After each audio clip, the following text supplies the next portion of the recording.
This is the Casio G-Shock GBD200, and I picked this up from Best Buy for $150. I've had my eye on it for quite a bit of time, and the thing is that I'm getting really sick and tired of smartwatches. This is the Apple Watch Ultra, the very first one that came out, and you can see they're really similar in size, with the Apple Watch being just a bit thicker. And if you don't like the thickness of the Ultra, and you don't need the durability, of course, you just get a regular Apple Watch. But the size and the durability, that's not the problem for me. The thickness, yeah, it's been uncomfortable, especially when I'm running, and I've tried different straps too. I can't find a strap I like, but the good ones are expensive. The problem is the constant notifications and having to charge it. Even the Ultra, I have to charge every day. And I don't even use the cellular. I keep it on airplane mode to make sure that the cellular antenna is not running, blah, blah, blah. I've done my best. You still have to charge it every day. With this watch, you get the durability and with the legacy of the G-Shock, right? They're very well known for their durability. And on top of that, I don't have to charge it. It has a 2 to 3 year battery life. It depends on how you use it, and I'll talk about that in a second. And it's really good looking. And one of the coolest things about getting away from the Apple Watch with the constant notifications and just that feeling of your wrist frequently vibrating and all that, one of the most liberating things is I don't have to wear that watch all the time.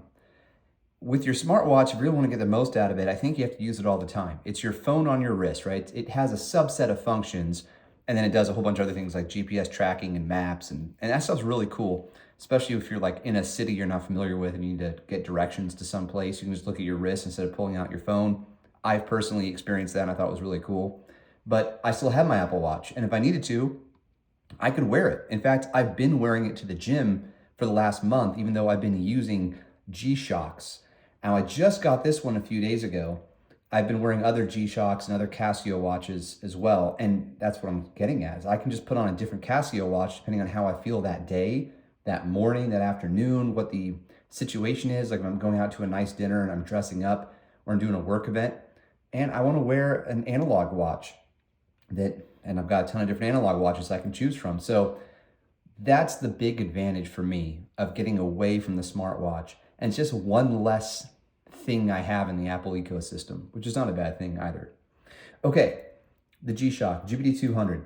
Here's what I like about this. This display is a MIP display, memory in pixel, and the resulting effect is a really charming, sharp, vibrant display when there's light on it. Now, even in dark situations, it's still pretty legible. In fact, I was surprised when I was reading this in the dark with just a little bit of light coming from like another room.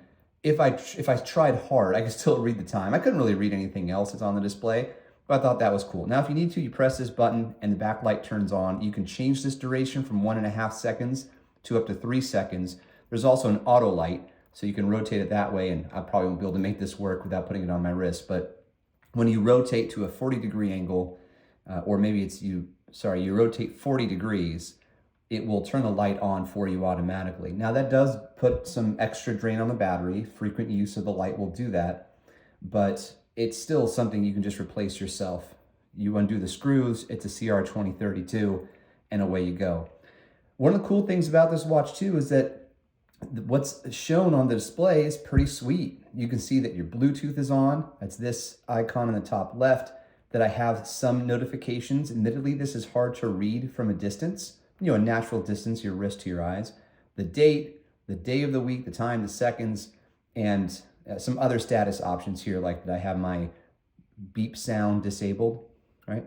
So there are multiple display options, and there's different menus too. So you can run a workout with a timer that you can adjust. It still shows the time of day at the bottom. You can run a stopwatch. You do not get milliseconds, but you do get up to the second. You can log your activity and track it.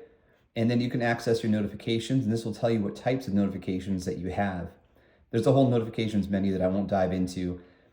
I don't find them useful to dive into. So if my wrist vibrates, like if I have the integration running, the Bluetooth is enabled, I'll see I got an email. I'll see who it's from, but I won't be able to read the email from my wrist unless I dive in these menus. The same is true for text messaging. If you're going to spend the time to do all that, you may as well just whip out your phone. All right, now I'm back here and I can change the view as well. So I can see my steps. You can see yesterday I took quite a few steps because I went for a small walk, but not most of my steps don't get logged here because when I work out, like I mentioned, I wear the Apple Watch. I just don't want you to think I'm lazy. And you also have two different time zones. I wasn't thinking I would travel with this watch. I figured I would travel with my analog watch because most of the time when I travel it's for work, but I guess sometimes I do travel for fun. So I can see my home time and then another city. And if you're thinking, man, how am I going to program all of this into my watch from my wrist? The cool thing is you can, but you can also do it from an app. And the app is easy to use. It's a Casio app, just for what that's worth.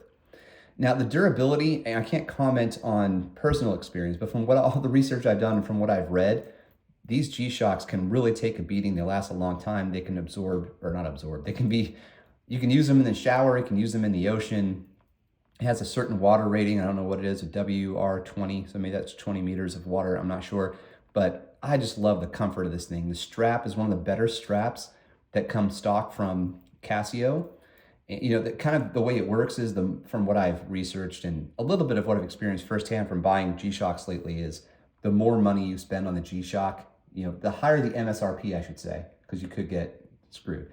The higher the MSRP, the better the quality of the strap. This is one of the better straps, even though it's only $150, which is really not that much for a G-Shock. Some of the other G-Shocks I bought, such as I bought some Casios, those are $200, $250, you know, they're a bit more. Anyhow, I love this thing. I think it's super cool, but I don't have a lot of experience with regular watches anymore. I've been in this smartwatch game for so many years. I am glad to be moving away from it. I think it's great. So I'd love to know what you guys think though. Are there any G-Shock fans in the chat? That'd be cool. All right, cheers.